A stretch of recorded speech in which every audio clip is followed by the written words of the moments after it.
என்ன பார்க்க போறீங்கன்னா, இந்தியா வர்சஸ் ஆஸ்திரேலியா மேட்ச் இன்னைக்கு நடக்குது. இதில வந்து ரோஹித் சர்மா வேற லெவல் பேட்டிங் ஆடுனாரு. இதில வந்து ஸ்டார்க் வந்து ஒரே ஓவர்ல 29 ரன் கன்சீட் பண்ணாரு. சரியான அடின்னு தான் சொல்லுவேன். 4 சிக்ஸு ஒரு 4. அதில ஒரு பால் வந்து வைடு, ஒரு பால் டாட் பால் வேற. செம்மையான நாக் ஆடுனாரு ரோஹித் சர்மா. ஒரு கேப்டன் இன்னிங்ஸ்னா எப்படி இருக்குன்னா, இந்த மேட்சை பாருங்க செம்மையா இருந்துச்சு. ஏன்னா பிரைம் யுவராஜ் சிங் மாரி ஆடினாரு. ஸோ இவர் வந்து இந்த மேட்ச்சில் பார்த்து ஃபாஸ்டஸ்ட் 50 அடிச்சிருக்காரு. 19 பால்லேயே 50 அடிச்சிட்டாரு கைஸ். ஸோ 100 வந்து மிஸ் அவுட் பண்ணிட்டாரு. போட்டதெல்லாம் வேறு மாதிரி செம்மையாக ஆடிட்டு இருந்தார்.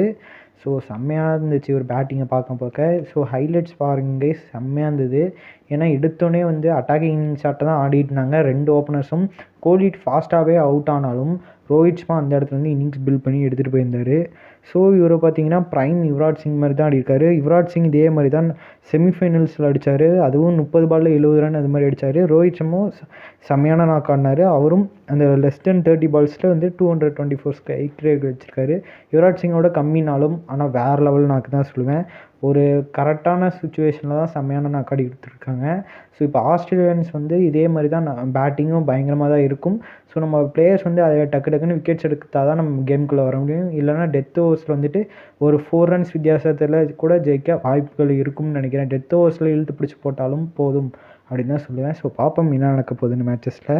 ஸோ நம்ம வந்து ஸ்கோர் பண்ணியிருக்க வந்து 205. இதுக்கு முக்கியமான லீடிங் ஸ்கோரர் ரோஹித் சர்மா 92 தான் அடித்தார் 41 பாலில். ஸோ ஸ்டார்க்கு போட்ட பாலில் வந்து யாக்கரில் தான் அவுட் ஆனார். ஸோ இவர் அந்த பாலில் மட்டும் அவுட் ஆகலைன்னா இதனால் டீம் ஸ்கோர் 220 கிட்ட கொண்டு போயிருப்பார் ரோஹித் சர்மா. செம்மையான நாக்.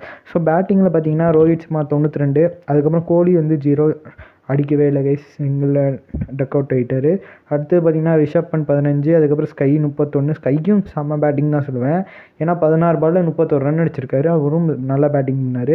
சிவன் டுபே அதே போன மேட்ச் சொன்ன மாதிரி தான், எடுத்தோடனே அடிக்க ஆரம்பித்தா செம்மையாக இருக்கும்னு சொல்லுவேன். ஆனால் இவர் வந்து அதிகமாக டாட் பால்ஸ் வேஸ்ட் பண்ணுறாரு. ஸோ அது நிறைய சிங்கிள்ஸாவது தட்டி எடுத்தால் அதுவும் பரவாயில்ல தான் இருக்கும் சிவன் டுபே பேட்டிங் பார்க்க. ஸோ சிங்கிள்ஸோட டாட் பால் தான் அதிகமாக வச்சுட்ருக்காரு Sivan Dube.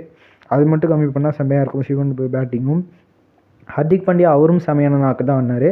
End of the இன்னிங்ஸில் அவரும் ஒரு 2 சிக்ஸு ஒரு 4 அது மாதிரி அடிச்சிருந்தார். ஸோ ஓரளவுக்கு டீசெண்டான பேட்டிங் தான் எல்லாம் நம்ம டீம் எஃபர்ட்ஸ் பொறுத்த வரைக்கும். ஸோ பவுலிங்கில் வேறு மாதிரி போட்டு ஆஸ்திரேலியாவை டக்குன்னு எடுத்து விக்கெட்ஸ் எடுத்துருந்தாங்கன்னா நம்ம வந்து கேமுக்குள்ளே வரலாம். இல்லைனா விக்கெட்ஸ் லூஸ் ஆகாமல் ஆஸ்திரேலியா சேஸ் பண்ணி கூட முடிக்க சான்சஸ் இருக்கும். ஸோ பாப்போம் என்ன நடக்க போகுதுங்க. ஸோ அவ்வளோதான் கைஸ், இந்த வீடியோ பிடிச்சிருந்தாங்க ஃப்ரெண்ட்ஸ் அண்ட்